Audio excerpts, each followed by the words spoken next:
আজকের আমি পিরামিড নিয়ে বলবো। এর আগে আমি চতুস্তলক বলেছি এবং ঘনক নিয়ে বলেছি। তোমরা যদি কেউ না দেখে থাকো অবশ্যই দেখে নেবে, আর চ্যানেলে যারা নতুন চ্যানেলটিকে সাবস্ক্রাইব করবে। আজকের আমি পিরামিড বলবো। পিরামিড সাধারণত তোমরা পিরামিড যেটা জানো, মিশরের পিরামিড, তার ভূমি চতুর্ভুজাকার হয়, কিন্তু এই পিরামিডটা দেখো ভূমিটা হচ্ছে ত্রিভুজ আকার। তাহলে পিরামিডের ভূমি ত্রিভুজ আকার হতে পারে বা চতুর্ভুজ আকার হতে পারে বা বহুভুজ আকার হতে পারে, সব সব কিন্তু পিরামিড হবে। কিন্তু পিরামিডের একটা গুণ থাকতে হবে, যেটা হচ্ছে প্রিজমের থেকে আলাদা হবে। সেটা কি, প্রিজমের এই পার্শ্বতলগুলো কিন্তু ত্রিভুজাকার হবে না। প্রিজমের পার্শ্বতলগুলো হচ্ছে চতুর্ভুজাকার, কিন্তু পিরামিডের পার্শ্বতলগুলো হচ্ছে ত্রিভুজাকার। এটাই হচ্ছে পিরামিডের সঙ্গে প্রিজমের প্রধান পার্থক্য।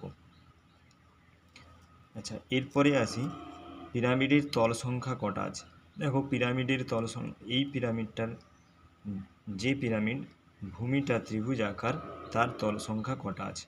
দেখো এখানে এটা একটা তল, এরকম করে রাখলে তোমরা ভালো বুঝতে পারবে। দেখো এখানে তিনটে তল দেখা যাচ্ছে, একটা দুটো আর এটা তিনটে। এই তিনটে তল এছাড়া কি আছে দেখো, একদম এই পেছনে আরেকটা তল আছে এটা। তাহলে মোট এর কটা তল আছে, চারটে তল আছে। ঠিক আছে, এটাকে কি বলা হয়, চতুস্তলক বলা হয়। এর ভূমিও ত্রিভুজাকার এবং পার্শ্বতলগুলো ত্রিভুজাকার, একে চতুস্তলক বলা হয়।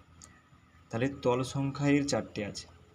আচ্ছা, এরপরে দেখো ধার সংখ্যা কটা আছে। দেখো ধার সংখ্যা একটা দুটো তিনটে আর নিচে চারটে পাঁচটা, এদিকে ছটা। তাহলে ধার সংখ্যা আছে কটা, ছটা আছে। ঠিক আছে, এরপর শীর্ষবিন্দু কটা আছে। দেখো শীর্ষবিন্দু দেখো, এটা একটা হবে, এটা দুটো তিনটে আর এদিকটা দেখো এটা হচ্ছে চারটে। তাহলে শীর্ষবিন্দু এর চারটে, আর তল সংখ্যা চারটে, এটার নাম হচ্ছে চতুস্তলক। আচ্ছা, এরপরে আমি প্রিজম নিয়ে বলবো। যদি কেউ এই চ্যানেলে নতুন আছো অবশ্যই চ্যানেলটিকে সাবস্ক্রাইব করবে, তাহলে তোমরা পরের নোটিফিকেশানগুলো পেয়ে যাবে। এছাড়া আমি এখানে রায়ান মার্টিনের কোশ্চেন অ্যান্সার দিচ্ছি, সেগুলো দেখতে পাবে।